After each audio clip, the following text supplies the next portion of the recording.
Check 1, 2. Go! Curious about real estate? Yes! Then you've come to the right place. Get the knowledge you need. Get over the fear and get started. This is the Michael Quarles Real Estate Show with your host, Michael Quarles.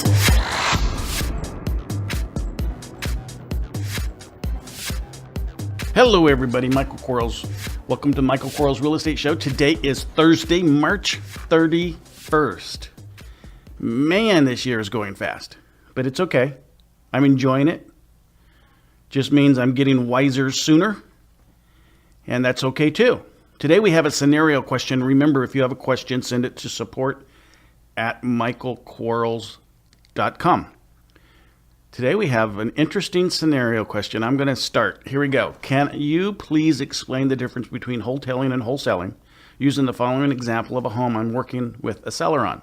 Home is listed at $159. Seller thinks the value is $149. My research shows he's about right.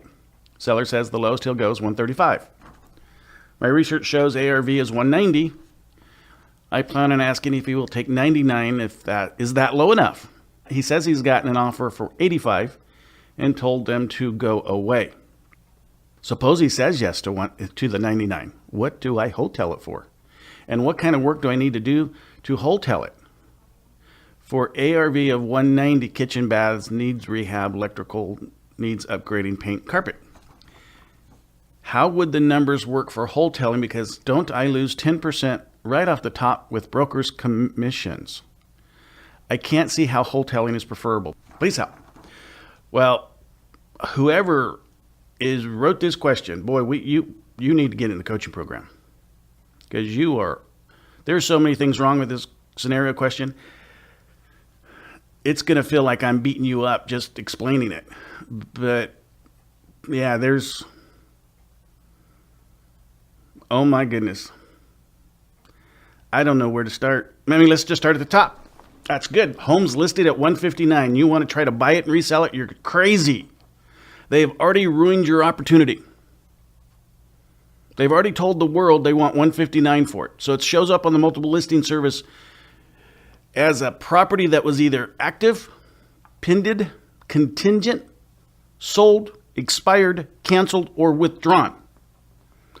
So he's already advertised to the world that it was on the market at $159. The moment you buy it through a real estate professional, they're going to tell the world what you paid for it. Although the world would know that you paid for it through public record. However, another agent's not going to show your house to one of their buyers knowing that you just paid $99,000 for the house, no matter what it's worth. The appraiser who's going to go out is going to notice that with the lender, your buyer, and you're talking about all kinds of headaches then. Oh my goodness gracious. Unless you just keep it 90 days, and if you're going to keep it 90 days, it's not wholetailing. It's not wholesaling either, for that matter. And wholesaling, I think you mean assigning. Seller thinks the value is $149, but he's on the market or she's on the market for $159. You have a stupid's the wrong word, sorry, ignorant, that made me ignorant's the wrong word too. Hang on, let me think of the right word. Ridiculous, that's the word. Ridiculous seller who puts a piece of property on the market $10,000 higher than what they think it's worth. Especially when he will accept $135. Is he screwing around with his life and his house? It's crazy. If you're willing to take $135 for a house, do not try to sell it for $10,000 more than value or $149. It's ridiculous. Your research shows that its ARV is $190. Yeah, good for you. I don't know. I plan on asking if he'll go $99. You just got done saying he'd only take $135 as bare minimum. And then you say you're going to plan on asking. Well, I can plan on asking him to take $1 too. That's ridiculous. This is crazy. See, I knew I would sound like I was beating you up too bad. Maybe it's not ridiculous. The fact that you want to offer him $99,000 is great. If he takes it, that's outstanding. Good job. You better know how to use some negotiation skills, because it's going to be hard for you to get $36,000 on a reduced price when you tell me that his lowest he'll go is $135. And the fact that he turned down an offer of $85 already tells me that the $135 is wrong, or the $149 as his value is wrong. It just does. Because if I go 70% of 149, that's 105. If I go 60% of 149, that's 90. So he's turned down an offer less than 60 cents on the dollar. Well, the person that made him that offer at less than 60 cents on the dollar, I bet has more credibility as far as value than the seller does. Thanks for listening. We'll be right back. Are you running out of leads? It's time you tried Yellow Letters at yellowletters.com. Get motivated seller leads through yellow letters, postcards, zip letters, typed professional letters, greeting cards, door hangers, and business cards. Yellow Letters is a full-service marketing company created with your success in mind. Get the personal attention you need to get your direct mail campaign started and get in touch at yellowletters.com. And we are back in 3, 2, 1. I just bet it. I don't know it. You know how you just don't know, but you know it's true? Well, that's how I feel about that right now. So he's turned down 85. You were going to ask him to sell it to you for 99. He's already put it on the multiple listing service at 159. He's telling the world that he wants one that he thinks it's 149. He's telling the world that he'll take 135. The MLS has just screwed this deal up tremendously for resale. So let's assume for a second he takes 99. How do you wholetail it? Or what do you wholetail it for? So let's look at, guys and gals, what the concept of wholetailing is. I think that's the definition we're trying to accomplish here with all this horrible documentation and strategy for price. So the idea of wholetailing is no different from wholesaling, except you're going to buy the property and sell it for 100% of the value. Instead of wholesaling, it's when you get it under contract. You sell that contract, which is actually called a signing, for reduced value, and you make a percentage of the potential profit. The reason you do that is because you do not have the cash, the credit. You don't understand how to negotiate seller financing or sub-2 financing. It's the only reason you wholesale. Unless you just have too much opportunity and you have to get rid of some of the opportunity because you can't buy it all. I understand wholesaling from that regard, or assigning from that regard, but as your first luxury of making money, no, not at all. If you learn how to buy it and you had the cash, why would you ever sell it at a discount? If you could buy it, why would you sell it at a discount? If you tell me it's worth 135 and you can buy it for 99, why wouldn't you not want to sell it for 135? Why would you not want to sell it for what you say it's worth? And of course, you're not the only one that's going to tell you what it's worth, because you're going to get a BPO, broker's price opinion. You're going to get appraisal, and the appraiser is going to tell you it's worth 135. Why would you sell it for 199 if you own it? If you have the right to buy it, you have the cash, you have the credit, you have the seller financing negotiation skills, and you have the subject to negotiation skills. Why would you do it? Now, you say it's worth 190 ARV, but you say it needs kitchen, baths, electrical needs upgrading, carpet, and paint. Yeah.